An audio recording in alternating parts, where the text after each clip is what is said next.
Hi families, this is Emily with San Diego Family Magazine, and today we're talking about making music. We're going to be working on 3 crafts today. The first is our melon maraca, the second is our citrus drum, and the third is our rainbow rain stick. So we'll be working on all these 3 crafts, but first let's talk about what's going on. I mean, there's a lot of musicians that are online making really amazing music because they can't be performing in front of you. So we're like, wow, normally we would participate. We'd be dancing alongside of them. We'd be cheering for them. But now we're disconnected. We're in our own homes. So the beauty of them being online is that we can make music along with them and it doesn't affect their performance. So we looked around our house and thought, what do we have that what type of percussion type instruments do we have that are just readily available? So for instance, we have 2 different sizes of mixing bowls. And I have a pencil with a rubber tip, which is kind of like a drumstick. And if I were to do this one versus pounding on this one, 2 different sounds. Also, we have a cheese grater. If I go on this side, it's going to make that kind of sound. But if I go on this side, I get a completely different kind of sound. And these are great ways that I can play along. So then we started thinking, okay, what do we have in our house that we could turn into an instrument that would be fun, that we could actually keep? And we are snacking a lot these days, guys. I know you are too. So one of the things that we make almost every morning, because it's heart healthy, is oatmeal. And we have gluten-free, wheat-free, and oats are on the gluten-free, wheat-free spectrum. And here we go. We have way too many snacks with our...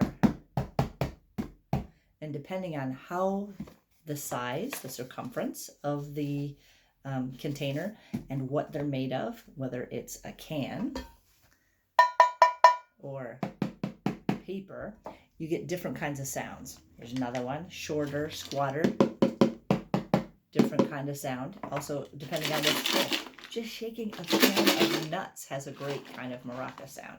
So these are all things you can do without ever even getting into crafts. But we like to craft too. We're artistic at our house. So to make this wonderful melon maraca, you're just going to simply take a paper plate. And we like these kind of little bit harder paper plates, a little bit more sturdy paper plate.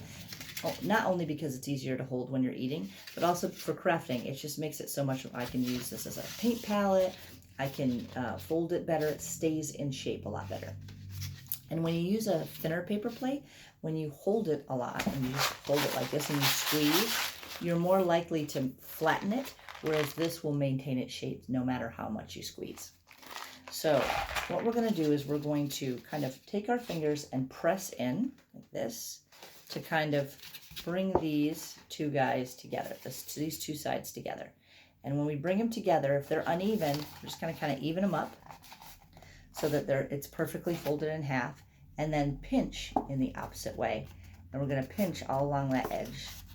You don't want to pinch it so that it ruins this kind of ridgy shape right here. You want to keep that dimension, but you want to pinch it so you have a nice firm line there. Pop it back out on this side. Okay? Now, we found a way to, when we were closing this up, we used a stapler. And the problem with staplers is that it's very, that edge can catch your fingers and you have to be careful. So the other thing, which also has its own drawbacks because is a hot glue gun. Now, this is a dual temp hot glue gun, so it's no worries. You can do, it's much cooler, so if you get it on you, it still hurts, but it doesn't burn. It doesn't leave a nasty burn. So what we're going to do is we're going to take black beans, which is what we have. You could use rice, lentils, pea gravel, whatever you have at your house, and throw it in. And because it's kept inside, theoretically you could use the beans again. There's no reason why you couldn't open it up later and do it. So if you just want it for your instrument and just use it now, I'm just going to put that in on half our side. It's hard to show you without making them all fall out. And then we're going to take a line of glue and go right along the edge of one side. So we're just going to go right along this edge here, all the way around quickly, and then we're going to press those 2 halves together. Okay, I'm going to keep pressing for a minute. It's going to take a second to set up.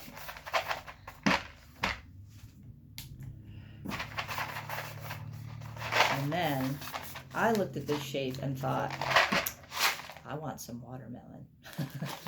So what we did was we just used, I like to use a 1-inch brush, and it fits perfectly right along in this ridge right here. So we painted this whole thing red, the whole center red, and then I used a 1-inch brush and painted green all the way around. And then you can use black paint or black marker to make your seeds. And remember, watermelons aren't perfect. You can put your seeds in any random way that you want. So there you go. And there's our melon maraca. So for our citrus drum, and an oatmeal container is just fine by itself, but we like to make things fun and pretty around here. And to me, the top part looks like an orange or lemon section. So I drew a lemon, and I'm going to show you really quick how to do that easily. So the first thing I'm going to do is I'm going to take my pen or pencil, and I'm going to trace around the outside of my container. Okay, so there it is. And that's just, you could do this on here. I'm just showing you what it looks like here. Then I'm going to take a straight edge, which can be a ruler, but if you don't have a ruler, you can just use a straight piece of paper. And I'm going to eye up what would be about half. I'm going to draw a line north-south on my paper, about half. It's not quite half, but it's almost there, right? Then I'm going to go east-west in the opposite direction. Same thing, about half. Just like that. And then I'm going to go turn it and go north, south, east, west. The same kind of design straight through. So right now we have quarters, or a little bit wee-wah, but they're mostly quarters. And we're going to turn that into eighths by dissecting through that centerpiece on both sides. And that's going to create our sections. So then I can simply draw my triangle within my section and add a couple of seeds, just like that. So very easy to do. You could use pencils, markers, or paint. Then finally we get to our most complicated instrument. So rain sticks, I played with this a lot to kind of show you what it looks like on the inside. So rain sticks, if I put just beans into a regular container and shake it, it's going to sound just like our maraca because they're hitting together immediately. But the idea of a rain stick is that you have all these different sticks going in opposite directions on the way down, so that when a bean falls down or a piece of rice, it hits each one. Click, click, click, click. So instead of one piece falling down, plunk, it's going plunk, plunk, plunk, plunk, plunk, plunk, plunk, plunk, plunk. And it's taking longer to get down. So that it has that kind of wonderful sensory motion of shh, shh, shh. And the smaller the item you use, the more of that rainy kind of shh sound that you get. I have beans right now. We're out of rice. There was no rice on the shelves this time. So we don't get the same kind of effect. Beans work, but rice is really kind of that really nice sound because it's smaller. So the smaller your bean, or a black bean, which is smaller than a kidney bean is going to sound a lot different. So, and also might get stuck. So I'm going to show you with so what I did was we created, if you can kind of see in there, this is done with toothpicks, and we're going to do this next. I just wanted to see what it looks like before we close it up. So as you can see, your beans or rice would hit all of those on the way down. So what we're going to do is start with our toilet paper tube. If you don't have a paper towel tube, which I think works best just because of the length. You might have received a poster in a bigger poster tube, but that makes it a little bit harder to cut. I really like how thin this is. It makes it easier for little hands to cut. So what we start out doing is we're going to take our pen, and remember, if it's going from one side to the other, I only have to worry about one side of the circle because I'm touching both sides each time. So on one side of we're going to mark some random slashes, which is where we're going to put our cuts. So I'm just going to make a little cut, one here, then one here, and then one here. So that way, you can see that there. So that way we have sticks going this way, and this way. So it's bouncing all the way down. So you're gonna do, so I'm just gonna repeat that pattern. I'm gonna do one here, then I'm gonna turn it a little bit, one here, and then I'm gonna use that pattern all the way down to the end for my toothpicks. Now, not everyone has toothpicks. I found some frill picks. We actually have skewers, which work also as well, but they're harder to cut. They really challenging to cut with a scissor. So what I did was I used these frill toothpicks, and on each one of these lines, you're going to make a simple little cut with your scissor. So you're just going to fold it a tiny little bit. Okay, so here's my dot, right? So I'm just going to pinch it next to that dot and do a tiny cut, just a little cut, because we just need it to be big enough to get the toothpick pushed through. Then there it is right there. I'm going to do a tiny cut. So if you look at it, I don't know if I can show you. There's like a little bit of a hole there that we've cut through. Just a tiny, tiny hole. So you're just going to pinch and cut. We want to try to maintain the shape, that round shape. If it gets bent, it's not a big deal. And we're just going to do that all the way down, do our little cuts. Okay? So now I'm going to take my toothpick and I'm going to cut the end off my toothpick. So because it gives me a larger circumference, because the point is skinnier. I want it to be a little bit thicker there. And also because I don't want little fingers to get hurt. So then I'm going to put a dab of hot glue on that spot. And as I push through that hole that I created, maybe I didn't create one there. Oops. Okay, let's do a dab of hot glue on this section. And as I push through, the glue is going to get onto the top of that toothpick and go to the other side. And I'm just going to hold it there for a second. And then I'm going to apply a little more hot glue on this side because I want that hole to be covered up. I don't want rice escaping, right? And I'm going to let that sit until it dries. Okay. Then I'm going to start on my next one. I'll put another piece of little dab of hot glue, just like that. I'm going to push this guy through so that it gets a little glue on the end, right through to the other side. And I'm going to hold it there so that it's sticking on the other side. So you can kind of see how it's crossing over. And I'm going to wait for that to give it a little dry. And I'm going to close up my hole with a little bit of hot glue. Okay, so I'm going to go all the way down. So it's kind of going to look like pickup sticks. And they're just going to be crossing over each other each time.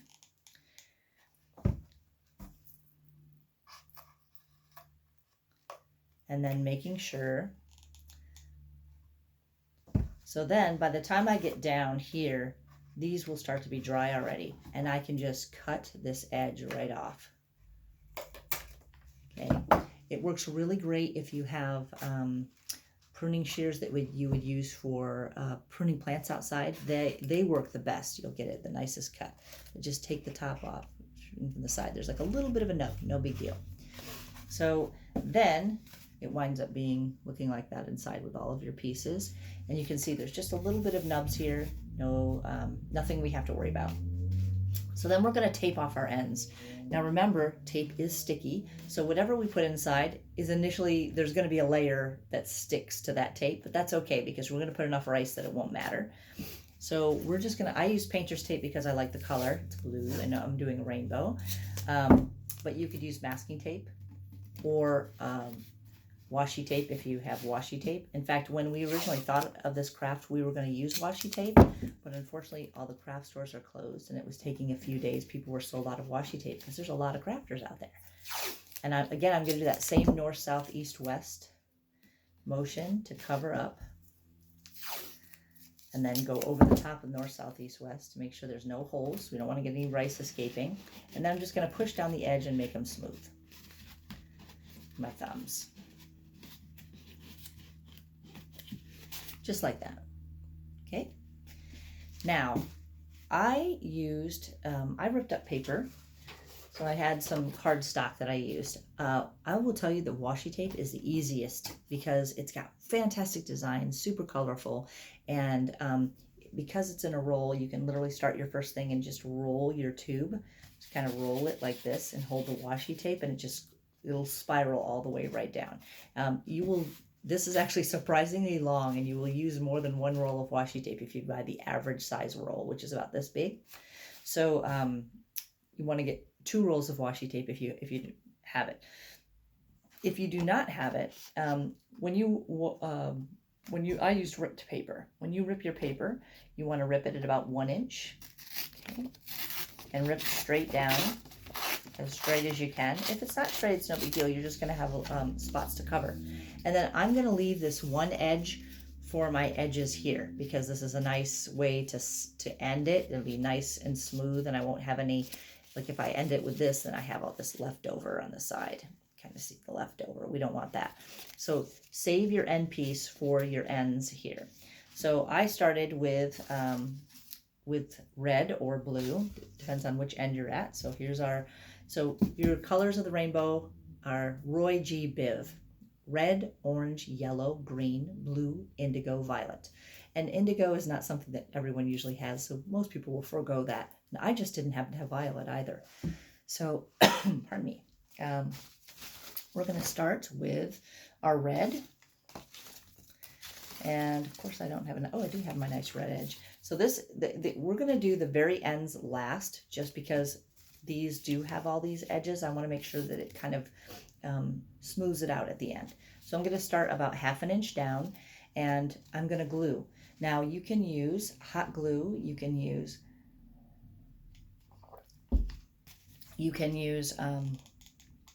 white glue, which is probably the easiest for little hands. I'm using hot glue so I can go quickly, but white glue is really inexpensive and super easy to use, white craft glue. And I'm just going to use about 3 strips of each color, and I'm going to glue all the way down. I'm going to use less now just so that I can do this quickly for you, because I know that you just want to get to it. And we're just going to keep gluing. You can also paint if you have a child that has problems squeezing the trigger or squeezing the bottle itself. So you can just paint on, but you want to make sure that you paint on thickly and that you hold it once it's all there. So then the cool thing about this is that if you when you're doing one end, I forgot to put in my beans.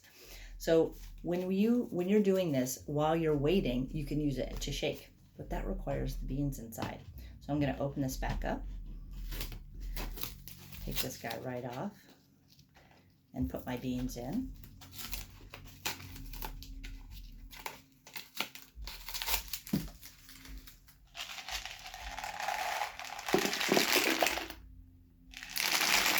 You can kind of hear it's hitting all the, instead of going straight down, it's hitting all the different toothpicks on the way down, which is cool.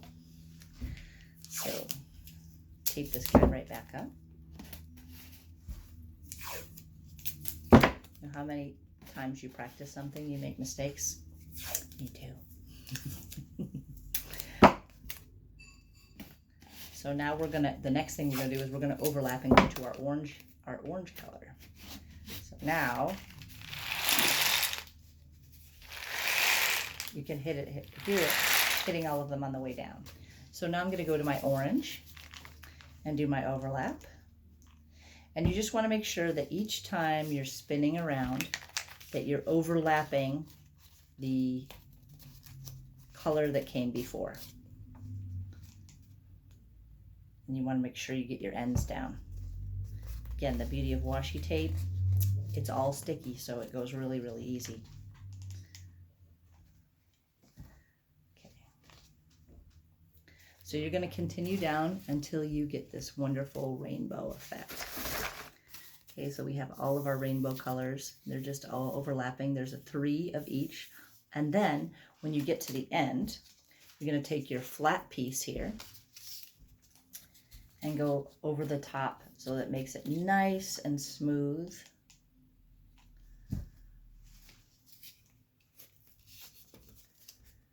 And you can just tear it because, and then you have a nice smooth edge at the end, just like that. Okay, so there's our rain stick. So we hope you have fun making music, and be sure to visit sandiegofamily.com for all of the performances that you can see virtually online. We'll see you soon.